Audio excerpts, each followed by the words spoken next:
Persona.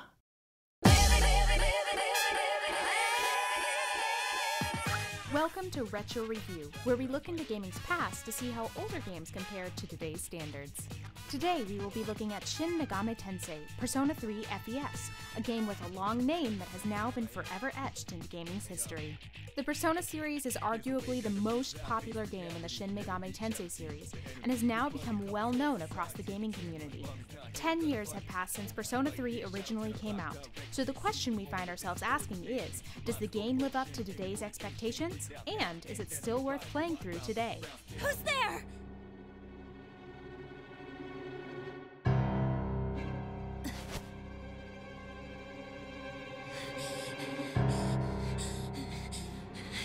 Takeba, wait!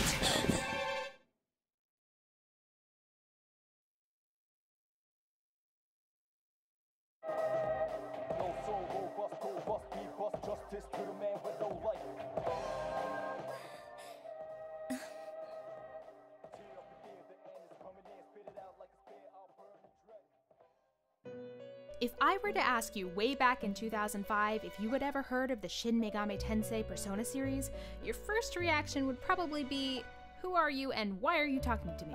After that initial shock, your answer more than likely would have been no. This is because the first two games in the series were drastically different when compared to Persona 3 onwards. While we won't go into much detail of how dramatic these changes were, you could just tell by looking at the games side by side that they are practically a different series. In the main game, which is called The Question in the FES version of Persona 3, you will be playing as a blue-haired high school student who you can name. To make him easier to reference, we will be calling him Makoto, the same name he has in the movie adaptation of the game. Makoto finds himself caught in a series of events that leads him to be thrust into battle against creatures called shadows. These shadows appear in a hidden time at midnight referred to as the Dark Hour. During this time, the majority of people are transmogrified into coffins. There are a few normal people who end up waking up during this time, and these people are targeted by the shadows and attacked. There are also those who have the ability to fight the shadows by awakening parts of themselves called personas and summoning them to fight against these creatures. This group calls themselves SEES, or Specialized Extracurricular Execution Squad. With the possible destruction of the world at risk, Makoto is encouraged to join SEES in order to eradicate the shadow threat. That's Persona, the power you used the other night. The shadows can only be defeated by Persona users, which means it's all up to you guys. I'm glad you're quick to understand.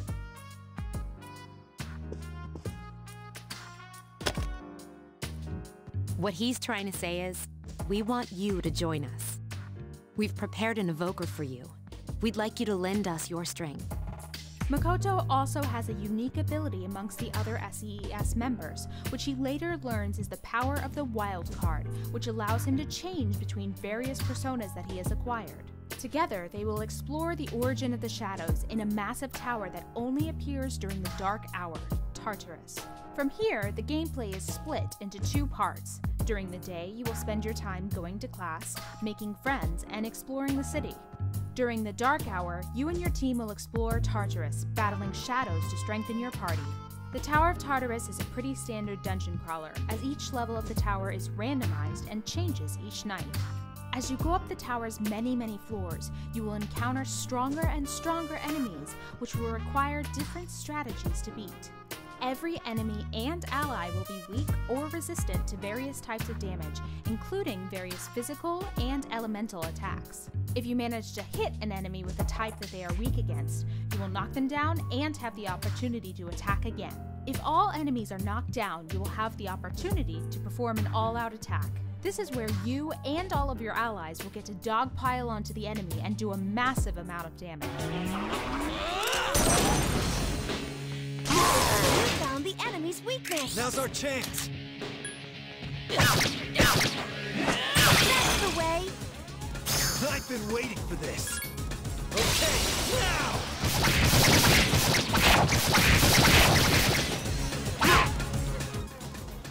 After battles, you sometimes get the opportunity to play a game of chance to obtain something extra after the battle. This can be extra money, a new weapon, more experience, and even a new persona for the main character. There are occasions where you can run into a group of enemies only to have the opponent completely wipe out your entire party before you have the opportunity to even make a move. This can be a pretty upsetting experience if you haven't saved in a while, and if you're playing on normal difficulty or higher where there are no second chances, you will have to go back to your last save and start over. Eventually, Makoto will gain free access to an area called the Velvet Room. While in the Velvet Room, you can speak with the enigmatic Igor, who will give you the ability to fuse personas together to create new personas, some of which can only be gained through this method. You will also meet Elizabeth, Igor's assistant. She will keep a record of your personas. That way, if you ever need it again, you can easily access it, for a small fee. She will also give you side missions with various rewards, some of which are as simple as killing a certain number of a particular type of shadow, or as surprisingly difficult as showing her around town and trying to explain different functions of daily life. This edifice over here. It can't be. Is this a club? Dancers, dictated by the sway of one's inner passions. A subterranean garden of uninhibited spectacle. Oh, no. It's not closed for business now, is it? Such a pity. I had hoped to join in on the wild ritual.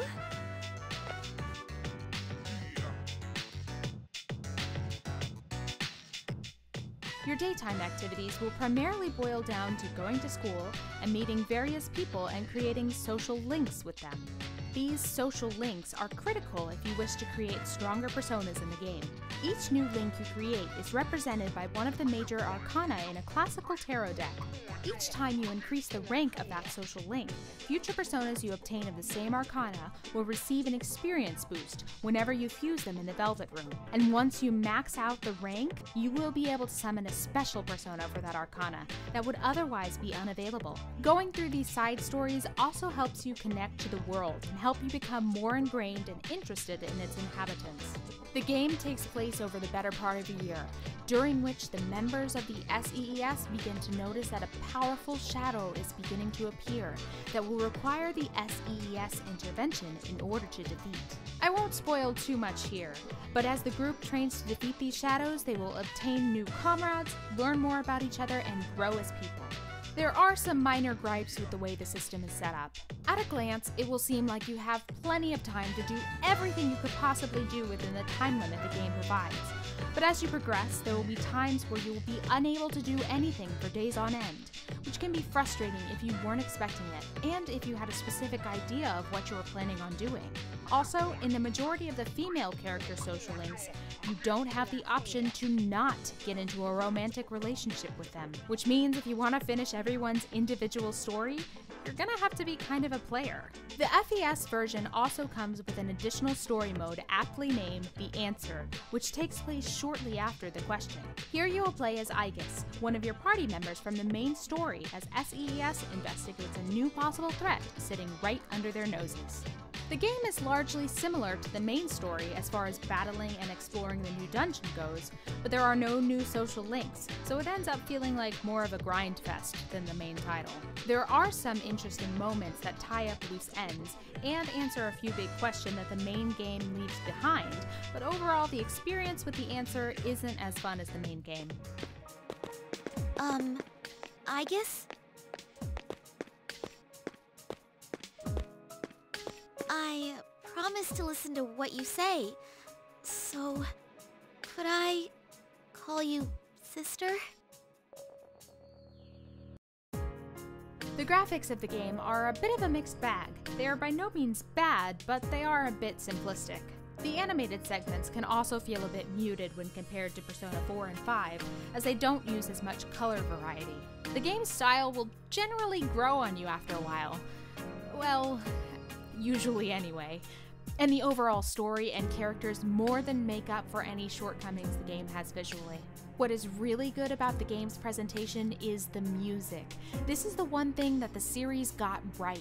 While it may not be to everyone's personal taste, the catchy J-pop with somewhat broken English vocals both clashes and synchronizes with the game's overall aesthetic to an amazing effect. Some of the songs, like the main battle theme, have the ability to pump you up, while some songs are able to evoke feelings of nostalgia and remembrance. Shoji Meguro, who composed the majority of the soundtrack, really hit a home run when it came to getting the feel of the game down, and honestly, it wouldn't be the same without it.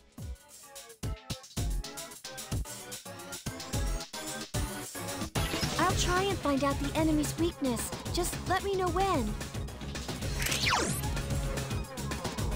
Okay, just give me some time. Watch me in action! Alright! Overall, I'd say this is where the Persona series truly began to shine. The changes made in it is what made the game popular, and has influenced its sequels greatly.